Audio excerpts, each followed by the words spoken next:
Over the past week, we talked about something which I gathered together, where we talked about who are you beyond your roles. This is where we needed to find who you are beyond what the world taught and told you to be. So we went again to another week where we talked about our voices, talking about the voices which we are hidden, how we can bring them back and we start becoming ourselves. Then also we talked about how you can stop people pleasing and the invisible way which we are told to people please.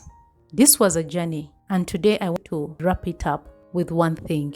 What does it mean to become your own authority over your own life? This is a kind reminder and a conversation of what you are supposed to be building as a woman.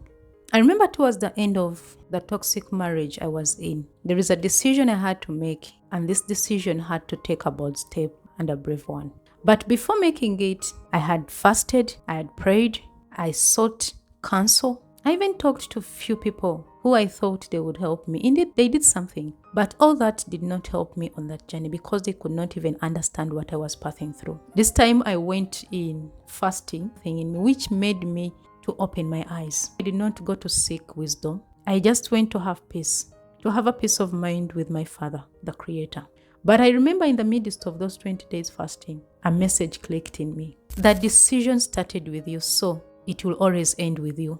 This is something minor to some people of you listening to me, but to me it meant a lot. I didn't have a plan. This time I decided not to speak to anyone because I knew they are going to tell me the same thing over and over and over again. I had to stand. I had to have a brave spirit in that moment. Because the decision I was going to make was to make most of the people around me unhappy. And this is what it helped me.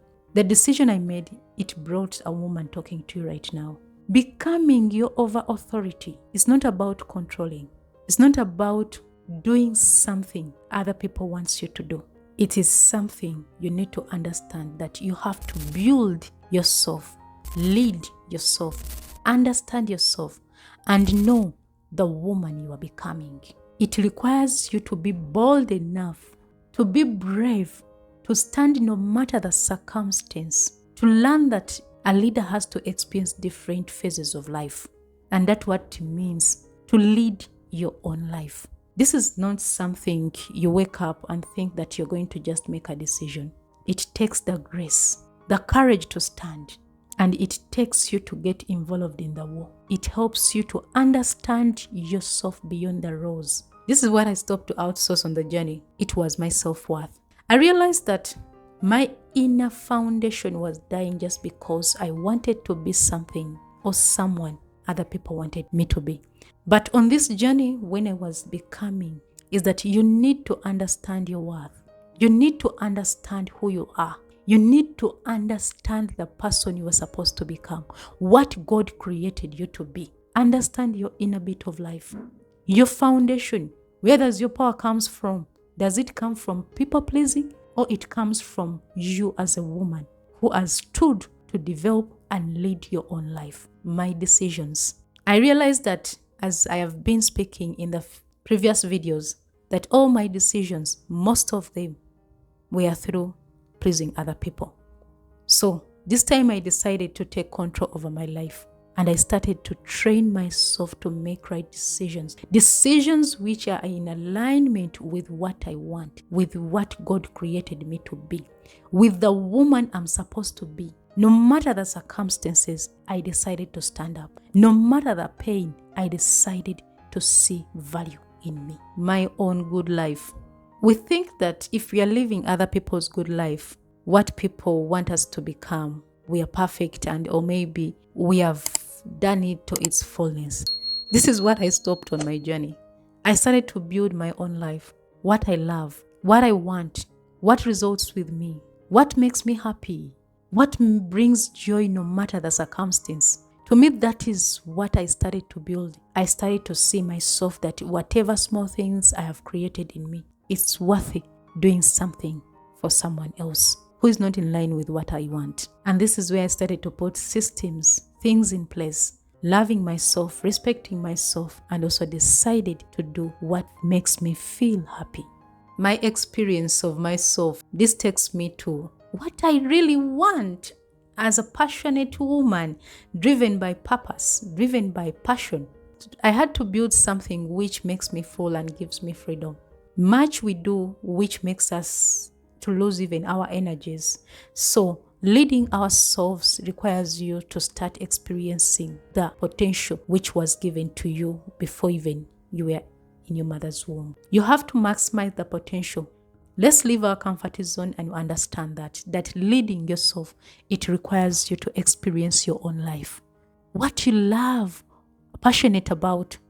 When I started this journey of guiding and helping women in hardships, turning their pain into power and authority, that's when I saw the joy coming back. That's when I felt like I'm seeing my greatest dream ever coming to reality. And I started to lead. It all started with me leading my own life. I did not control myself. I started to believe in myself. I started to become grounded, intention, and seeing beautiful things I've ever dreamt of as a woman. Becoming the authority over your own life does not mean that you're controlling it.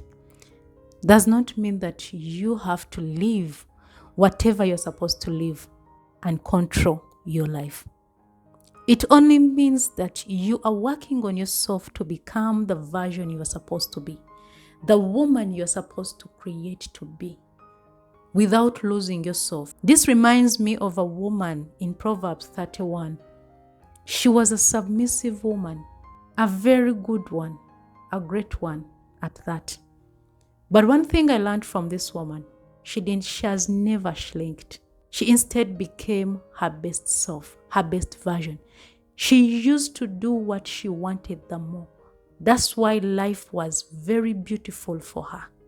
So understand that building your life, even when you have a career which is struggling or stress you, you can stand again and be you.